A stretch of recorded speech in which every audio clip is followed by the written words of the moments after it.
Hi hello ಎಲ್ಲರಿಗೂ ನಮಸ್ಕಾರ. ರೈತ ಮಿತ್ರರೇ, ನಾನು ನಿಮ್ಮ ಅಶೋಕ್. ನೀವು ನೋಡ್ತಾ ಇದ್ದಾರೆ ಅಶೋಕ್ ಅಗ್ರಿ ಸ್ಟುಡಿಯೋ ಯೂಟ್ಯೂಬ್ ಚಾನಲನ್ನು. ರೈತ ಮಿತ್ರರೇ, ನಾನು ಲಾಸ್ಟ್ ಒಂದು ವಿಡಿಯೋದಲ್ಲಿ 1 ಎಕರೆ ಪ್ರದೇಶದಲ್ಲಿ ಎಷ್ಟು ಹಸುಗಳನ್ನು ಸಾಕಾಣಿಕೆ ಮಾಡಬಹುದು ಅನ್ನೋದನ್ನು ವಿಡಿಯೋದಲ್ಲಿ ಹೇಳಿದ್ವಿ. ಈ ಒಂದು ವಿಡಿಯೋ ಆ ವಿಡಿಯೋಗೆ ರಿಲೇಟಿವ್ ಆಗಿ ಅದರಲ್ಲಿ ನಾವು ಹಸುಗಳಿಗೆ ಸಂಬಂಧಪಟ್ಟಂತೆ ಡೈರಿ ಫಾರ್ಮ್ಗೆ ಹೈನುಗಾರಿಕೆನೇ ಡೈರಿ ಫಾರ್ಮಲ್ಲಿ ಹಸುಗಳಿಗೆ ಸಂಬಂಧಪಟ್ಟಂತೆ 1 ಎಕರೆ ಪ್ರದೇಶದಲ್ಲಿ ಮೇವು ಬೆಳ್ಕೊಂಡ್ರೆ ನಾವು ಎಷ್ಟು ಒಂದು ಹಸುಗಳನ್ನು ಸಾಕ್ಬೋದು ಅಂತಕ್ಕಂಥದ್ದು ಹೇಳಿದ್ವಿ. ಈಗ ಈ ಒಂದು ವಿಡಿಯೋದಲ್ಲಿ ಅದೇ ರಿಲೇಟೆಡ್ ಆಗಿ 1 ಎಕರೆಯಲ್ಲಿ ಮೇವನ್ನು ಬೆಳ್ಕೊಂಡ್ರೆ ನಾವು ಎಷ್ಟು ಕುರಿ ಮತ್ತು ಮೇಕೆಗಳನ್ನು ಸಾಕಾಣಿಕೆ ಮಾಡ್ಬೋದು. ಇದು ಸಹ ಒಂದು ರೀತಿ ಹೈನುಗಾರಿಕೆ ಅಲ್ವಾ. ಅದಕ್ಕೆ ರಿಲೇಟೆಡ್ ಆಗಿ ನೀವು ಕಾಮೆಂಟ್ ಮಾಡಬಹುದು, ಕೇಳಬಹುದು ಅನ್ನೋ ಉದ್ದೇಶಕ್ಕೋಸ್ಕರ ಈ ಒಂದು ವಿಡಿಯೋನ ಮಾಡಬೇಕಾಯಿತು. ನೆಕ್ಸ್ಟ್ ಅದು ಸಹ ಯಾರೆಲ್ಲ ಒಂದು ರೀತಿಯ ಶೀಪ್ ಆ್ಯಂಡ್ ಗೋಟ್ ಫಾರ್ಮಿಂಗಲ್ಲಿ ಇರುವಂತಹ ಯೂತ್ಸು ಮತ್ತು ಎಜುಕೇಟೆಡ್ ಪೀಪಲ್ಸ್ ಇವತ್ತೆಲ್ಲ ಹೆಚ್ಚಿನದಾಗಿ ಅದಕ್ಕೆ ಬರ್ತಿದ್ದಾರಲ್ಲ, ಅಂಥವ್ರಿಗೆ ಈ ಒಂದು ವಿಡಿಯೋ ಯೂಸ್ ಆಗಲಿ ಅಂತ ಹೇಳೋ ಉದ್ದೇಶಕ್ಕೋಸ್ಕರ ಈ ಒಂದು ವಿಡಿಯೋನ ಮಾಡ್ತಾ ಇದ್ದೀವಿ. 1 ಎಕರೆ ಪ್ರದೇಶದಲ್ಲಿ ಬೆಳೆದಂತಹ ಮೇವಿನಿಂದ ಎಷ್ಟು ಮೇಕೆಗಳು ಅಥವಾ ಕುರಿಗಳು ಎರಡರಲ್ಲಿ ಯಾವುದಾದ್ರೂ ಒಂದು ಎಷ್ಟನ್ನು ನಾವು ಸಾಕಬಹುದು ಅನ್ನೋದ್ರ ಬಗ್ಗೆ ಈ ವಿಡಿಯೋ ಆಗಿರುತ್ತೆ. ನಾವು ಲಾಸ್ಟ್ ಟೈಮ್ ಏನು ಮಾತಾಡ್ಕೊಂಡ್ವಿ ಸೇಮ್ ಒಂದು ಡ್ರೈವ್ ಮ್ಯಾಟರ್ ಬೇಸ್ ಮೇಲೇ ಇದನ್ನು ಸಹ ಕಂಪಲ್ಸರಿ ಲೆಕ್ಕ ಹಾಕಬಹುದು. ಸಿಂಪಲ್ ಲೆಕ್ಕಾಚಾರ. ಅದರಲ್ಲಿ ಹೆಚ್ಚಿನದಾಗಿ ನಾವೇನೋ ಮ್ಯಾಥಮೆಟಿಕ್ಸನ್ನು ಮಾಡುವಂಥದ್ದು ಏನಿಲ್ಲ. ಸಿಂಪಲ್ಲಾಗಿ ನೀವು ಸಹ ಲೆಕ್ಕಾಚಾರ ಮಾಡ್ಬೋದು.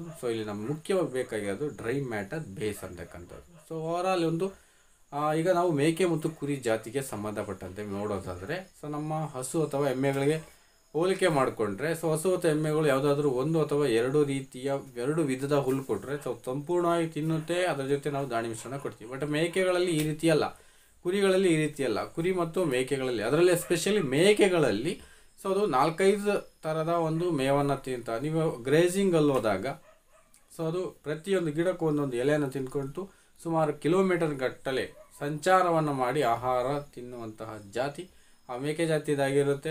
ಕುರಿನೂ ಅಷ್ಟೇ ಬೇರೆ ಬೇರೆ ರೀತಿಯ ವೆರೈಟೀಸ್ ಆಫ್ ಗ್ರಾಸನ್ನು ಅದು ತಿಂದು ಸುತ್ತಾಡ್ಕೊಂಡು ಬರುವಂಥ ಒಂದು ಅನಿಮಲ್ ಅದಾಗಿರುತ್ತೆ. ಬಟ್ ಇಲ್ಲಿ ನಾವೇನಾದರೂ ಜೀರೋ ಗ್ರೇಜಿಂಗಲ್ಲಿ ಇಂಟೆನ್ಸಿವ್ ಫಾರ್ಮಲ್ಲಿ ನಾವೇನಾದರೂ ಮಾಡೋದಾದರೆ ಈಗ ಒಂದೇ ಮೇವನ್ನು ಕೊಟ್ಟು ಮಾಡಿದ್ರೆ ಖಂಡಿತ ಅದು ಇಷ್ಟಪಡಲ್ಲ, ಅದು ತಿನ್ನೋದಿಲ್ಲ. ತಿಂದೆ ಏನಾಗುತ್ತೆ ಅಂತ ಅಂದರೆ ಅದು ಆಹಾರವನ್ನು ಬಿಟ್ಟು ಒಂದು ರೀತಿಯ ಮಂಕಾಗಿ ಕೂರುವಂತಹ ಚಾನ್ಸಸ್ ಹೆಚ್ಚಾಗಿರುತ್ತೆ. ನಾವು ಅದಕ್ಕೆ 4 ರಕದ ಒಂದು ಮೇವನ್ನು ನಾವು ಸ್ಟೋರ್ ಮಾಡ್ಕೊಳ್ಳೋದು ಬೆಸ್ಟ್. ಸ್ಟೋರ್ ಮೀನ್ಸ್ ಬೆಳ್ಕೊಳ್ಳೋದು ಬೆಸ್ಟು. ಆ 1 ಎಕರೆ ಪ್ರದೇಶದಲ್ಲಿ 4 ರಕದ ಮೇವುಗಳನ್ನು ಬೆಳಿಬೋದು. ಅದರಲ್ಲಿ ಮುಖ್ಯವಾಗಿ 2 ಮೇನ್ ಕ್ರಾಪ್ ಆಗಿ ತೆಗೆದುಕೊಂಡು ಆ್ಯಸ್ ಇಟ್ ಈಸ್ ನಮ್ಮ ಒಂದು ಡೈರಿ ಫಾರ್ಮ್ ಹಸುಗಳಿಗೆ ಸಂಬಂಧಪಟ್ಟಂತೆ ಎಷ್ಟು ನಾವು ತಗೊಂಡಿದ್ದೋ ಅದೇ ರೀತಿಯಾಗಿ 2 ರಕದ ಮೇವು ಅದಕ್ಕೆ ಸಂಬಂಧಪಟ್ಟಂತೆ ಪೂರಕವಾಗಿ ಸುಬಾಬುಲ್ ಆಗ್ಬೋದು, ಅಗಸೆ ಅಥವಾ ತೊಗಚೆ. ಇದನ್ನು ನಾವು ಆ ಒಂದು ಬದುವ ಮೇಲ್ಭಾಗದಲ್ಲಿ ಬೆಳ್ಕೊಂಡಾಗ ಅದಕ್ಕೆ ವೆರೈಟಿ ಫುಡ್ ಸಿಕ್ಕಂತೆ ಆಗುತ್ತೆ. ಅದನ್ನು ಕೊಟ್ಟಾಗ ಅದು ಇಷ್ಟಪಟ್ಟು ತಿನ್ನುತ್ತೆ. ಮೇಯ್ನ್ ಫುಡ್ಡಾಗಿ ನಾವಿಲ್ಲಿ ಮೆಕ್ಕೆಜೋಳವನ್ನು ಬೆಳ್ಕೋಬೋದು. ಮೆಕ್ಕೆಜೋಳ ಅಂತಂದರೆ ಇದು 1 ಟೈಮ್ ಕಟಾವ್ ಆಗಿರೋದ್ರಿಂದ ಒಂದು ವರ್ಷಕ್ಕೆ 4 ಬಾರಿ 1 ಎಕರೆಯಲ್ಲಿ ನಾವು ಬೆಳೆ ಬೆಳೆದ್ರೆ ಕನಿಷ್ಠ 25 ಟನ್ನಷ್ಟು ಬೆಳೆಯನ್ನೇ ಬೆಳ್ಕೋಬೋದು. ಅದೇ ರೀತಿ ಸೂಪರ್ ನೇಪಿಯರನ್ನು ನಾವು ಬೆಳೆಯೋದಾದರೆ ನಿಮ್ಗೆ ಗೊತ್ತಿದೆ 1 ಎಕರೆ ಪ್ರದೇಶದಲ್ಲಿ ಸೂಪರ್ ನೇಪಿಯರ್ ಬೆಳೆದ್ರೆ 200 ಟನ್ 200 ಟನ್ಗಳಷ್ಟು ಸೂಪರ್ ನೇಪಿಯರನ್ನು ಬೆಳ್ಕೋಬೋದು. ಒಂದು ವೇಳೆ ನಾವು ಎಡ್ಜುಲೂಸನ್ ಏನಾದರೂ 1 ಎಕರೆಯಲ್ಲಿ ಬೆಳೆದ್ರೆ 100 ಟನ್ಗಳಷ್ಟು ಎಡ್ಜುಲೂಸನನ್ನು ಬೆಳಿಬೋದು. ನಾವು ಒಂದೇ ಬೆಳೆಯನ್ನು ಏಕ ಬೆಳೆಯನ್ನು ಬೆಳೆದ್ರೆ ಇದಕ್ಕೆ ಇಷ್ಟ ಆಗೋದಿಲ್ಲ. ಆ ಉದ್ದೇಶಕ್ಕೋಸ್ಕರ ನಾವು 2 ಬೆಳೆಗಳನ್ನು ಬೆಳೆಯೋಣ. ಅರ್ಧ ಎಕರೆಯಲ್ಲಿ ಸೂಪರ್ ನೇಪಿಯರ್ ಆಗ್ಬೋದು ಅಥವಾ ಅರ್ಧ ಎಕರೆಯಲ್ಲಿ ಎಡ್ಜುಲೂಸನ್ ಆಗ್ಬೋದು. ಯಾಕೆ ಅಂತಂದರೆ ಲೆಗ್ಯುಮಿನಸ್, ನಾನ್ ಲೆಗ್ಯುಮಿನಸ್ ಎರಡೂ ಬೇಕಲ್ವ. ಆ ಉದ್ದೇಶಕ್ಕೋಸ್ಕರ ಇವೆರಡನ್ನು ನಾವು ಒಂದು ಎಕ್ಸಾಂಪಲ್ ಆಗಿ ತೆಗೆದುಕೊಂಡು ಬೆಳೆದ್ರೆ ಎಷ್ಟು ಮೇಕೆಗಳನ್ನು ಸಾಕಬಹುದು, ಎಷ್ಟು ಕುರಿಗಳನ್ನು ಸಾಕ್ಬೋದು ನಮ್ಮ ಒಂದು ಡೈರಿ ಫಾರ್ಮಲ್ಲಿ. ಆ ಒಂದು ಮೇಯ್ನ್ ಕಾನ್ಸೆಪ್ಟ್ ಆಗಿ ನಾವು ಮಾತಾಡೋಣ ಈ ವಿಡಿಯೋದಲ್ಲಿ. ಮೇಯ್ನ್ಲಿ ಈಗ ಲಾಸ್ಟ್ ಟೈಮ್ ನಾವು ನೋಡಿದಂತೆ ಡ್ರೈವ್ ಮ್ಯಾಟರ್ ಬೇಸ್ ಮೇಲೇ ಆ ಒಂದು ಹಸು ಮತ್ತು ಎಮ್ಮೆಗಳಿಗೆ ಒಂದು ಮೇವನ್ನು ಲೆಕ್ಕಾಚಾರ ಮಾಡಿದ್ವಿ. ಈಗಲೂ ಸಹ ಅಷ್ಟೇ ಡ್ರೈವ್ ಮ್ಯಾಟರ್ ಬೇಸು ಮೇಯ್ನ್ ಇದೊಂದೇ. ಆ ಬೇಸ್ ಮೇಲೇ ಲೆಕ್ಕಾಚಾರ ಮಾಡಬೇಕಾಗುತ್ತೆ. ಡ್ರೈವ್ ಮ್ಯಾಟರ್ ಇಲ್ಲಿ ಎಷ್ಟು ಅಂತಂದರೆ ಕಂಪಲ್ಸರಿ 3% ಬೇಕಾಗುತ್ತೆ. ಅಲ್ಲಿ 15 kgಯಷ್ಟು ಡ್ರೈವ್ ಮ್ಯಾಟರ್ಸನ್ನು ನಾವು ಹಸು ಮತ್ತು ಎಮ್ಮೆ ಸಾಕಾಣಿಕೆ ಇದರಲ್ಲಿ ಹೇಳಿದ್ವಿ. ಇಲ್ಲಿ ನಮಗೆ 3%. ಸಪೋಸ್ ಈಗ ಒಂದು 40 kgಯ ತೂಕದ ಒಂದು ಕುರಿ ಟಗರು ಅಥವಾ ಹೋತ ಮೇಕೆ ಒಂದು 40 kg ಇದೆ ಅಂತಂದರೆ ಕಂಪಲ್ಸರಿ ಅದಕ್ಕೆ 3% ಅಂತ ಲೆಕ್ಕ ಹಾಕ್ಕೊಂಡ್ರೆ ಕನಿಷ್ಠ 1200 ಗ್ರಾಮ್ಸ್ ಅಂದರೆ kg 200 ಗ್ರಾಮ್ನಷ್ಟು ಡ್ರೈ ಮ್ಯಾಟರ್ ಬೇಸ್ ಕಂಪಲ್ಸರಿ ಬೇಕಾಗುತ್ತೆ. ಒಂದು ಕುರಿ ಅಥವಾ ಮೇಕೆಗೆ. ಸೊ ಒಂದು 40 kg ತೂಗುವಂತಹ ಕುರಿ ಅಥವಾ ಮೇಕೆಗೆ. ಸೊ ನಮ್ಮ ಲೆಕ್ಕಾಚಾರದ ಪ್ರಕಾರ ನೋಡ್ತಾ ಹೋಗೋಣ ನಾವು ಏನೇನು ಮಾಡ್ಕೊಂಡಿದ್ದೀವಿ ಅನ್ನೋದನ್ನು. ಸೊ ಒಂದು 20% ಅನ್ನೋದು ಕಂಪಲ್ಸರಿ ಪ್ರತಿ ಮೇವಲ್ಲೂ 20%, 100 ಗ್ರಾಮ್ಗೆ 20% ಡ್ರೈ ಮ್ಯಾಟರ್ ಇರುತ್ತೆ.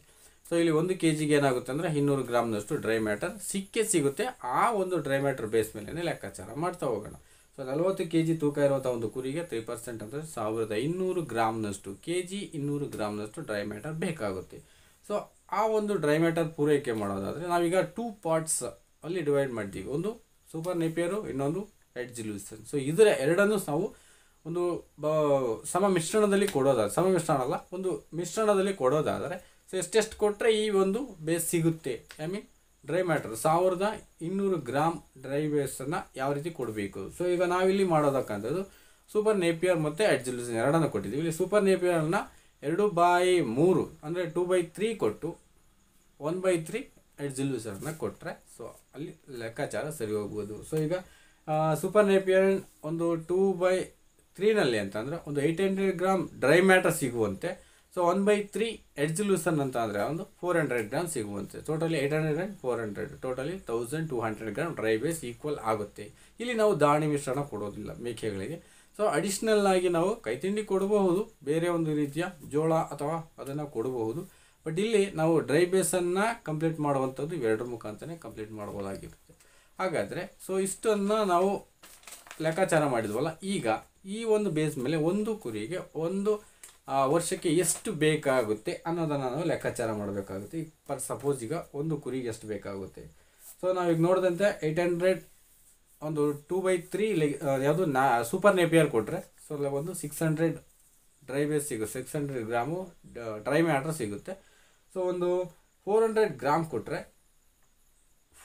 ಒಂದು 1/3 ಏನಾದರೂ ನಾವು ಎಡ್ಜ್ ಲೂಸನ್ಸ್ ಕೊಟ್ಟರೆ ಒಂದು 400 ಗ್ರಾಮ್. ಅದು 400 ಗ್ರಾಮ್ ಕೊಡಬೇಕಂದ್ರೆ ಅಲ್ಲಿಗೆ ಈಗ 800 ಗ್ರಾಮ್ ಕೊಡಬೇಕಂತಂದರೆ ಎಷ್ಟು kg ಕೊಡಬೇಕಾಗುತ್ತೆ ಸೂಪರ್ ನೇಪಿಯರ್ ಅಂದರೆ 4 kg ಸೂಪರ್ ನೇಪಿಯರ್ ಕೊಡಬೇಕಾಗುತ್ತೆ. ಸೊ 800 ಗ್ರಾಮ್ ಸಿಗಬೇಕು ಡ್ರೈ ಬೇಸ್ ಅಂತ ಅಂದರೆ. ಸೊ ಇಲ್ಲಿ 400 ಗ್ರಾಮ್ ಡ್ರೈ ಬೇಸ್ ಸಿಗಬೇಕು ಎಡ್ಜ್ ಲೂಸನ್ನಿಂದ ಅಂದರೆ 2 kg ಕೊಡಬೇಕಾಗುತ್ತೆ. ಸೊ ಈಗ ನಾವಿಲ್ಲಿ ಪರ್ ಡೇ ಒಂದು ಕುರಿಗೆ ಸೊ 4 kg ಅಷ್ಟು ಸೂಪರ್ ನೇಪಿಯರನ್ನು 2 kg ಅಷ್ಟು ಎಡ್ಜ್ ಲೂಸನ್ನನ್ನು ಸೊ ಇವೆರಡನ್ನು ಕೊಟ್ಟರೆ ಆ ಒಂದು ಡೇಗೆ ಸೊ ಅಲ್ಲಿ ಟೋಟಲಿ ಡ್ರೈ ಮ್ಯಾಟರ್ ಸಿಕ್ಕಂತಾಗುತ್ತೆ, ಸಂಪೂರ್ಣವಾಗುತ್ತೆ ಆಹಾರ ಅಂತಕ್ಕಂಥದ್ದು. ಸೊ ಅದನ್ನು ಮೇಯ್ನ್ ಜ್ಞಾಪಕ ಇಟ್ಕೋಬೇಕು. ಸೊ ಒಂದು ಕುರಿಗೀಗ 4 kg super Napier, 2 kg hedge ಲೂಸನ್ನು. ಸೊ 2 ಕೊಟ್ಟರೆ ಒಂದು ಕುರಿಯ ಆವತ್ತಿನ ಆಹಾರ ಸಂಪೂರ್ಣವಾಗುತ್ತೆ. ಹಾಗಾದರೆ ಆ ಒಂದು ಕುರಿಗೆ 350 ದಿನಕ್ಕೆ ಟೋಟಲ್ ಎಷ್ಟಾಗಬಹುದು ಅದನ್ನು ಲೆಕ್ಕ ಹಾಕಿದ್ರೆ 1 ಎಕರೆಯಲ್ಲಿ ಬೆಳೆದಂತಹ ಮೇವು ಎಷ್ಟಾಗುತ್ತೆ, ಅದರಿಂದ ಎಷ್ಟು ಕುರಿ ಮೇಕೆಗಳನ್ನು ಮೇಯಿಸಬಹುದು ಅದನ್ನು ನಾವು ಲೆಕ್ಕ ಹಾಕ್ಬೋದಾಗಿದೆ. ಸೊ ಈಗ 400 kg 4 kg super Napier 4 kg ಕೊಡ್ತೀವಲ್ಲ, 4 kg into 365 360 ದಿವಸಕ್ಕೆ ಎಷ್ಟಾಗುತ್ತೆ ಅಂತ ಅಂದರೆ 1.5 ಟನ್. ಸೊ 1.5 ಟನ್ ಆಗುತ್ತೆ. ಸೊ ಅದೇ ರೀತಿ ಎಡ್ಜ್ ಲೂಸನ್ 2 kg ಕೊಡ್ತೀವಿ, 2 kg ಇಂಟು 355 ಡೇಸ್ ಅಂತ ಅಂದರೆ 0.75 ಟನ್, ಮುಕ್ಕಾಲು ಟನ್ನಷ್ಟು ಎಡ್ಜ್ ಲೂಸನ್ ಬೇಕಾಗುತ್ತೆ. ಹಾಗಾದರೆ ನಾವೀಗ ಅರ್ಧ ಎಕರೆಯಲ್ಲಿ ಸೂಪರ್ ನೇಪಿಯರನ್ನು, ಇನ್ನು ಅರ್ಧ ಎಕರೆಯಲ್ಲಿ ಎಡ್ಜ್ ಲೂಸನನ್ನು ಬೆಳೀತಾ ಇದ್ದೀವಿ ಅಂದ್ಕೊಳ್ಳಿ. ಸೊ ಅರ್ಧ ಎಕರೆಯಲ್ಲಿ ಸೂಪರ್ ನೇಪಿಯರ್ ಬೆಳೆದ್ರೆ ಸೊ ನಾವು 1 ಎಕರೆಗೆ 200 ಟನ್ ಅಂತ ಹೇಳಿದ್ದೀವಿ. ಸೊ ಇಲ್ಲಿ ಅರ್ಧ ಎಕರೆಗೆ 100 ಟನ್ನಷ್ಟು ಸೂಪರ್ ನೇಪಿಯರ್ ಬೆಳ್ಕೊಬೋದು. ಅದೇ ರೀತಿ ಅರ್ಧ ಎಕರೆಯಲ್ಲಿ ಎಡ್ಜ್ ಲೂಸನ್ ಇದೆ, ಆ 1 ಎಕರೆಗೆ ಎಡ್ಜ್ ಲೂಸನ್ನು ಒಂದು 100 ಟನ್ ಅಂತ ಹೇಳಿದ್ದೀವಿ, ಅರ್ಧ ಎಕರೆಗೆ 50 ಟನ್. ಸೊ ನಮಗೀಗ ಒಂದು ವರ್ಷಕ್ಕೆ 1 ಎಕರೆಯಲ್ಲಿ 100 ಟನ್ನಷ್ಟು ಸೂಪರ್ ನೇಪಿಯರ್ ಸಿಗುತ್ತೆ, 50 ಟನ್ನಷ್ಟು ಎಡ್ಜ್ ಲೂಸನ್ ಸಿಗುತ್ತೆ. ಸೊ ಈ ಬೇಸ್ ಮೇಲೆ ನಾವೆಷ್ಟು ಕ್ಯಾಲ್ಕುಲೇಷನ್ಸ್ ಮಾಡ್ಕೋಬೋದು. ಫಾರ್ ಸಪೋಸ್ ಈಗ ನಮಗೆ ಬೇಕಾಗಿರ್ತಕ್ಕಂಥದ್ದು 100 ಸೂಪರ್ ನೇಪಿಯರ್ಗೆ ಕೌಂಟ್ ಮಾಡೋದಾದರೆ 100 ಟನ್ನಷ್ಟು ಸೂಪರ್ ನೇಪಿಯರ್ ಸಿಗುತ್ತಲ್ವ. ಸೊ ನಮಗೆ ಒಂದು ಕುರಿಗೆ ಒಂದು ವರ್ಷಕ್ಕೆ ಎಷ್ಟು ಬೇಕಾಗುತ್ತೆ, ಸೊ 1.5 ಟನ್. ಹಾಗಾದರೆ 100 ಟನ್ ಡಿವೈಡೆಡ್ ಬೈ 1.5 ಟನ್ ಆದರೆ ಸೊ ಟೋಟಲಿ ನಮಗೆ ಶೀಪ್ ಕೌಂಟ್ಸು ಸಿಗುತ್ತೆ, ಕುರಿಗಳು ಸಿಗುತ್ತೆ. 100 ಟನ್ನಷ್ಟು ಸೂಪರ್ ನೇಪಿಯರನ್ನು 1.5 ಟನ್ ಒಂದು ಕುರಿಗೆ ಒಂದು ವರ್ಷಕ್ಕೆ ಬೇಕಾದಂಥ ಮೇವಿನಿಂದ ಭಾಗಿಸಿದ್ರೆ ಸೊ ಕುರಿಗಳ ಸಂಖ್ಯೆ ಸಿಗುತ್ತೆ. ಇಲ್ಲಿ ನಮಗೆ 100 ಟನ್ನಷ್ಟು ಆಹಾರ ಸಿಕ್ಕಾಗ ಅದನ್ನು 1.5ಇಂದ ಡಿವೈಡೆಡ್ ಬೈ ಮಾಡಿದೆ. 1.5 ಯಾವುದು ಅಂತಂದರೆ ಒಂದು ಕುರಿಗೆ ಒಂದು ವರ್ಷಕ್ಕೆ ಬೇಕಾದಂಥ ಆಹಾರ ಸೂಪರ್ ನೇಪಿಯರ್. ಸೊ ಆಗ ಒಟ್ಟು 66 ಕುರಿಗಳಷ್ಟು ಮೇವನ್ನು ಕೊಡಬಹುದು. 100 ಟನ್ನನ್ನು 66 ಕುರಿಗಳಿಗೆ 100 ಒಂದು ವರ್ಷಕ್ಕೆ ಸಿಗುತ್ತೆ. ಅದೇ ರೀತಿ ಎಡ್ಜ್ ಲೂಸನ್ 50 ಟನ್ ಇದೆಯೇ, ಡಿವೈಡೆಡ್ ಬೈ 0.75 ಅಂದರೆ 0.75 ಒಂದು ಕುರಿಗೆ 1 ವರ್ಷಕ್ಕೆ ಆಗುವಂಥ ಮೇವು. ಹಾಗಾದರೆ 50 ಟನ್ನು ಎಷ್ಟು ಕುರಿಗಳಿಗಾಗುತ್ತೆ ಅಂದರೆ 66 ಕುರಿಗಳಿಗೆ ಆಗುತ್ತೆ. ಸೊ ಒಟ್ಟಾರೆ ನಾವು 4 kg ಸೂಪರ್ ನೇಪಿಯರು, 2 kg ಅಡ್ಜಲೂಸನ್ನು ಕೊಟ್ಟು 1 ವರ್ಷದಲ್ಲಿ 1 ಎಕರೆ ಜಮೀನಿನಲ್ಲಿ 66 ಕುರಿಗಳನ್ನು ಬೆಳಿಬೋದು. ಸೊ ನಮಗೆ 66 ಬೇಡ, 50ರಿಂದ 60 ತಗೊಳ್ಳಿ. ಸಲೀಸಾಗಿ ನಾವು 50ರಿಂದ 60 ಕುರಿಗಳನ್ನು 1 ಎಕರೆ ಪ್ರದೇಶದಲ್ಲಿ ಇದನ್ನು ಸಾಕಾಣಿಕೆ ಮಾಡಬಹುದು. ಸೊ ಇದರಲ್ಲಿ ಏನಾದರೂ ಕನ್ಫ್ಯೂಷನ್ ಇದ್ದರೆ ಖಂಡಿತ ಕಾಮೆಂಟ್ ಮಾಡಿ, ಅದನ್ನು ಕ್ಲಿಯರ್ ಮಾಡೋದಕ್ಕೆ ಮಾಡೋಣ. ಈ ಬೇಸ್ ಮೇಲೇ ನಾವೇನಾದರೂ ಕುರಿ ಅಥವಾ ಮೇಕೆ ಸಾಕಾಣಿಕೆ ಮಾಡ್ತಾ ಹೋದರೆ ಖಂಡಿತ ಸಕ್ಸಸ್ ಆಗ್ತೀವಿ. ಹೊರಗಡೆಯಿಂದ ನಾವೇನೂ ಸಹ ಅಡಿಷ್ನಲ್ ಆಗಿ ಇನ್ವೆಸ್ಟ್ ಮಾಡುವಂತಹ ಖರ್ಚು ತಗ್ಗುತ್ತೆ.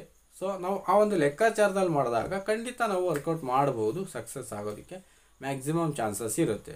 ಸೊ ಖಂಡಿತ ಇದು ಈ ಒಂದು ಜನ್ರೇಷನ್ ಯೂತ್ಸು ಸೊ ಅದನ್ನು ಜ್ಞಾಪಕ ಇಟ್ಕೋಬೇಕು, ಅದನ್ನ ಅರ್ಥ ಮಾಡ್ಕೋಬೇಕು, ಬಟ್ ಅದನ್ನ ಅನಲೈಸ್ ಮಾಡೋದಕ್ಕೆ ಮ್ಯಾಕ್ಸಿಮಮ್ ಟ್ರೈ ಮಾಡಬೇಕು. ಹೌದಲ್ವಾ, ಈ ರೀತಿ ಮಾಡ್ಬೋದಲ್ವ ಅಂತ.